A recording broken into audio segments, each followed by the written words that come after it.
ಮಂಡ್ಯದಲ್ಲಿ ರಸ್ತೆಯಲ್ಲಿ ವಾಹನಗಳನ್ನು ತಡಿಬೇಕಾದ್ರೆ ಆದಂತಹ ಅಪಘಾತದಿಂದ ಮಗು ಪ್ರಾಣ ಕಳ್ಕೊಂಡಂತಹ ವಿಚಾರ ರಾಜ್ಯವ್ಯಾಪಿ ಆಕ್ರೋಶಕ್ಕೆ ಕಾರಣ ಆಗಿತ್ತು.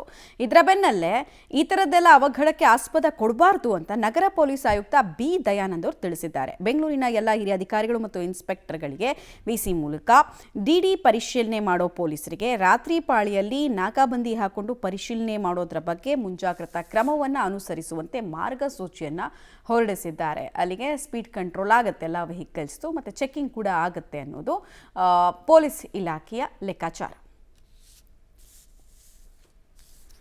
ಬೇಕಾಬಿಟ್ಟಿಯಾಗಿ ತಡೆದು ನಿಲ್ಲಿಸುವಂತಹ ಪ್ರಯತ್ನ, ವಾಹನದ ಹಿಂದೆನೇ ಓಡುವಂತಹ ಪ್ರಯತ್ನವನ್ನು ಮಾಡುವಂತಹ ಅನೇಕ ಪೊಲೀಸರಿಗೆ ತಿಳಿ ಹೇಳುವಂತಹ ಕೆಲಸವನ್ನು ಮಾಡಿದ್ದಾರೆ. ಮೊನ್ನೆ ಅಷ್ಟೇ ಆ ಮಗು ಮೃತಪಟ್ಟಂತಹ ವಿಚಾರ ವ್ಯಾಪಕವಾಗಿ ಆಕ್ರೋಶಕ್ಕೆ ಕಾರಣ ಆಗಿತ್ತು.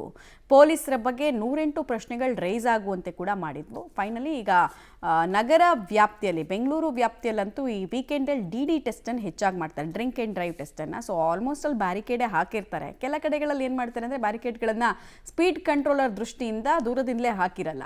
ಸೊ ಇದು ಅಗೇನ್ ಸ್ಪೀಡ್ ಕಂಟ್ರೋಲ್ ಆಗಲ್ಲ, ಮತ್ತಲ್ಲೊಂದು ಅಪಘಾತ ಆಗಿಬಿಡುತ್ತೆ, ಮತ್ತದಕ್ಕೆ ಪೊಲೀಸರ ತಲೆದಂಡ ಆಗಬೇಕಾಗತ್ತೆ. ಸೊ ವಾಗ್ವಾದಕ್ಕೆ ಆಸ್ಪದ ಕೊಡದಂತೆ ಮುಂಜಾಗ್ರತಾ ಕ್ರಮವನ್ನು ಕಡ್ಡಾಯವಾಗಿ ಎಲ್ಲರೂ ಅನುಸರಿಸುವಂತೆ ಸೂಚನೆಯನ್ನು ಪೊಲೀಸ್ ಇಲಾಖೆ ಕೊಟ್ಟಿದೆ.